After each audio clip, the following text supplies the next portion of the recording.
we're going to see how to use our rules of exponents to help us simplify expressions. Now, anytime you have an expressions that have exponents involved, you're using your rules of exponents.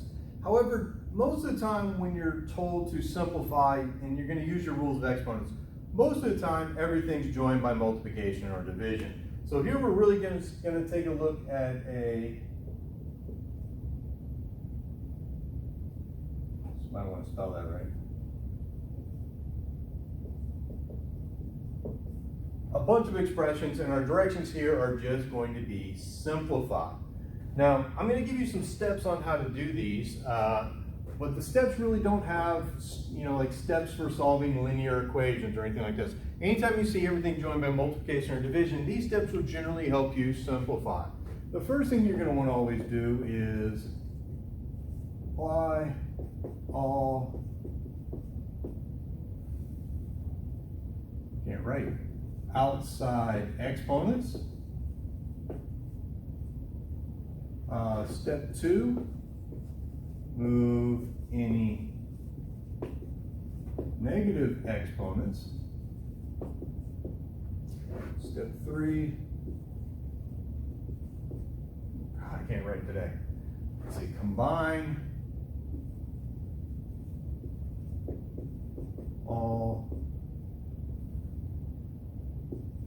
like factors.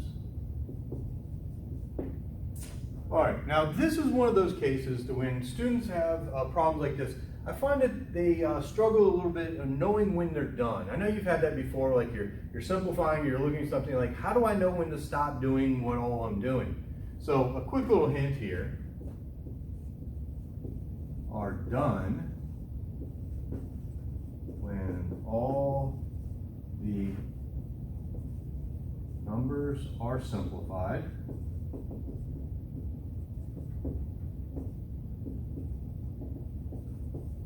Variables only appear in one place,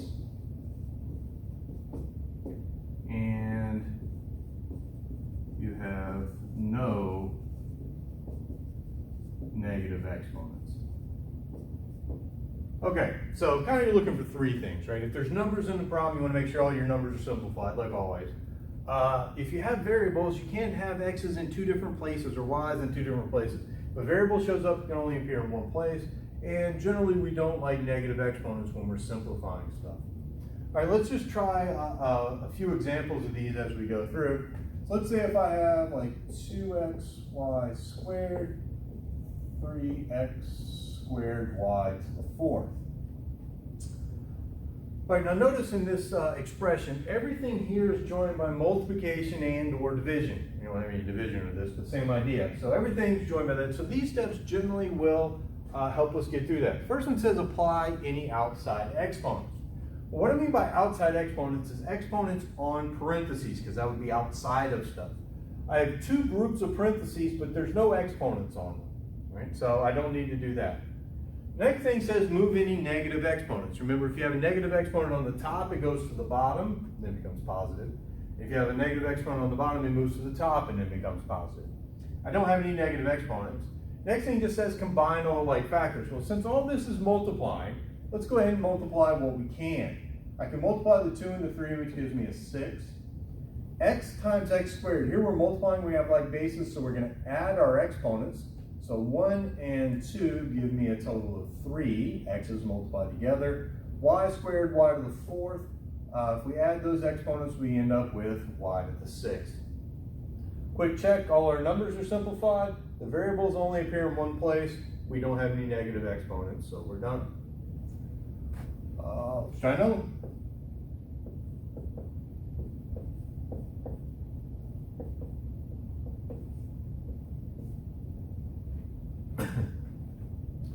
All right, getting a little bit more complicated, but pretty close to our last example. Here, everything's joined by multiplication and or division, therefore we're thinking that those steps will probably do a really good job of helping me simplify. Step 1 says apply all outside exponents.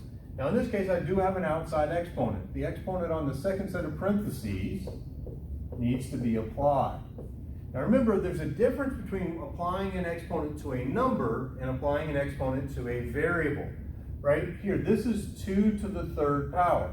2 to the third is 2 times 2 times 2, which is 8. Now, for these are exponents, right? That's different than a number.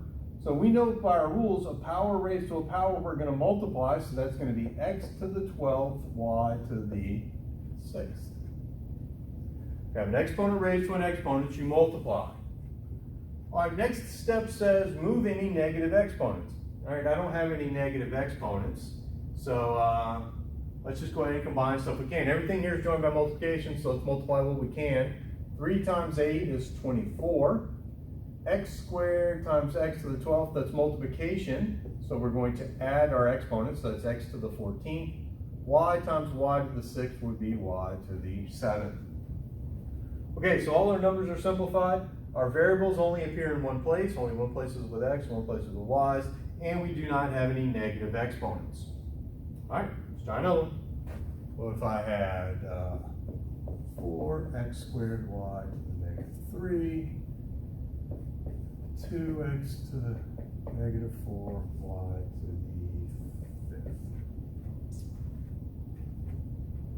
All right, again, everything's joined by multiplication and or division. So let's see if our steps work here. First step says apply all outside exponents. Don't have any. Move any negative exponents.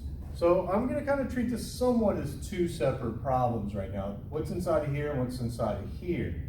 Now, since I do have negative exponents, I want to think about this in terms of a fraction. The 4, remember it's exponent, you know we don't see it's a 1, has a positive exponent, so it stays where it's at. This x has a positive exponent, so it stays where it's at. The y has a negative exponent, so it moves, then its exponent becomes positive. Do the same thing for the next set of parentheses. The 2 has a positive exponent, so it stays. The x has a negative exponent, so it moves. The y has a positive exponent, so it stays. All right, the next thing just says combine like factors. Now, we're going to have to do this in more than one step here. How do we multiply fractions? Well, we multiply fractions straight across. So let's go ahead and multiply them and see what we get. If we multiply the top together, that gives me 8x squared y to the 5th, right? Because I can't multiply those x's and y's together. On the bottom, I get y cubed times x to the 4th. Now remember, it doesn't matter which way you write this. You can write this as, or y cubed x to the 4th. Both are completely correct, 100% correct. But generally when we have stuff that has a bunch of different letters in it, most of the time we organize our variables in alphabetical order, which is the way I did on the first one here. So you could write this as y cubed x to the 4th, but I'm actually going to write it as x to the 4th y cubed. Okay, now notice we're not done yet, right? We are done as far as the numbers, right? I can't simplify my numbers anymore. But notice my x's appear in more than one place, and well, so do my y's. That's how I know I'm not done. Now, we have division between our x's and y's here. Now, remember our rule for division from the past was if we were dividing, we have like bases, we do the top exponent minus the bottom exponent. Now, this is the only rule of exponents I'm not going to apply directly, which means I'm not going to use this exactly the right way. But I'm going to show you there's a kind of a shortcut way to do this. Think about the x's here for a moment.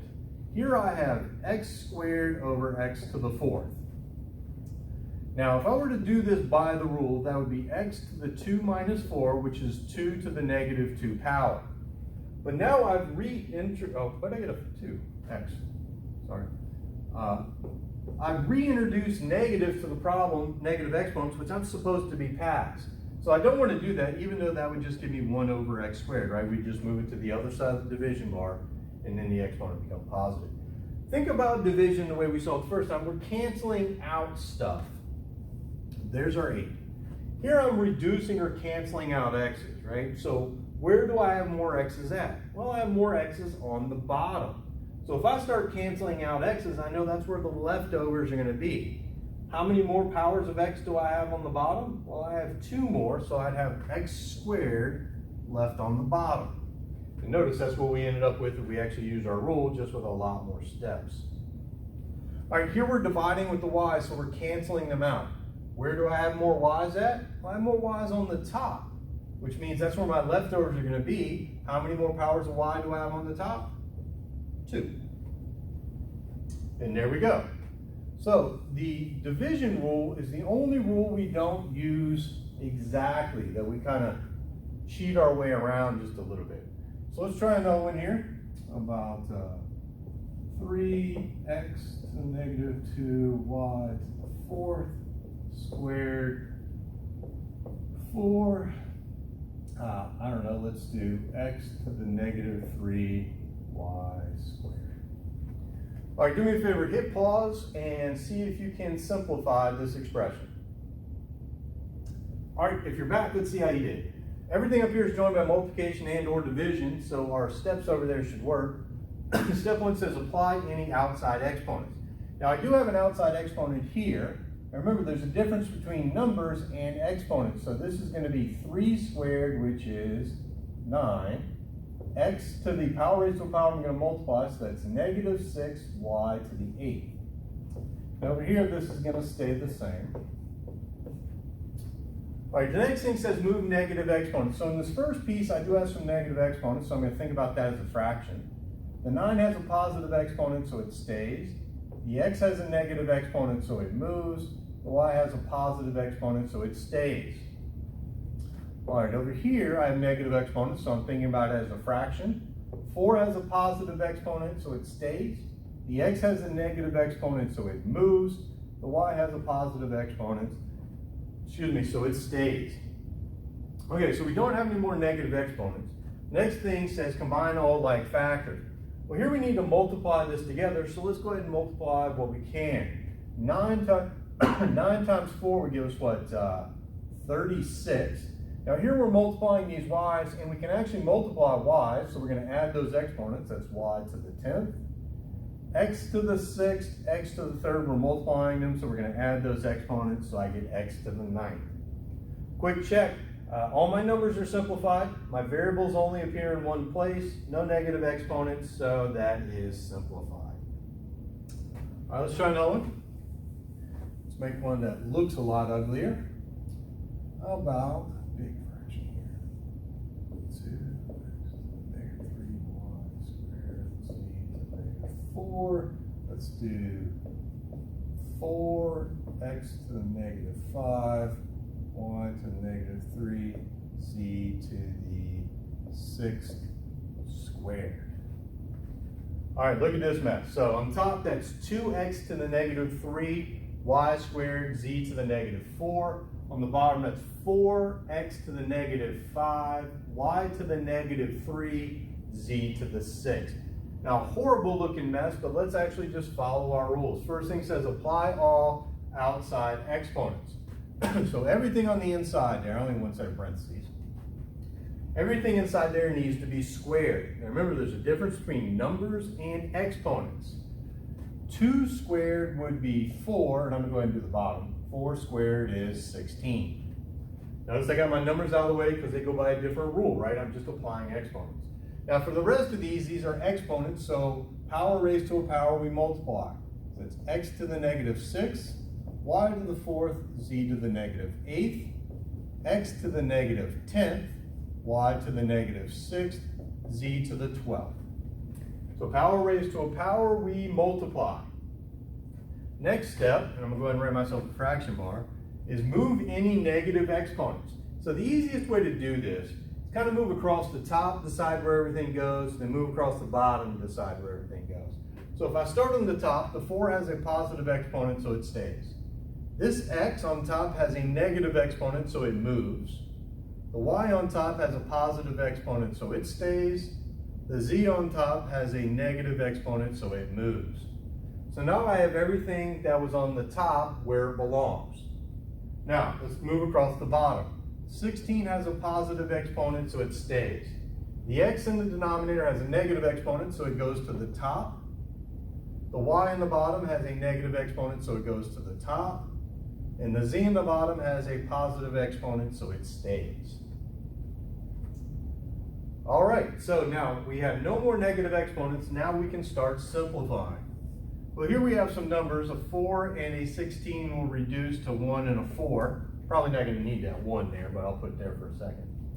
Here we're dividing with the x's. I have more x's on the top, so I know that's where my leftovers are going to be.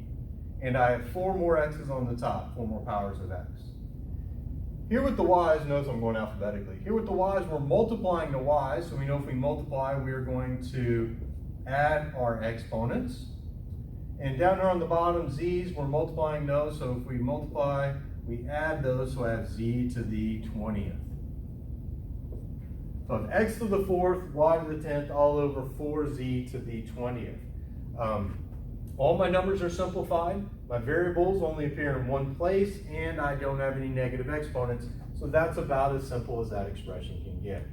So using our rules of exponents, if everything's joined by multiplication or division, apply all your outside exponents, move the negative exponents. Remember, if it's negative on the top, it goes to the bottom, negative on the bottom goes to the top, and then just multiply and divide everything that you actually can. And that will simplify all these expressions.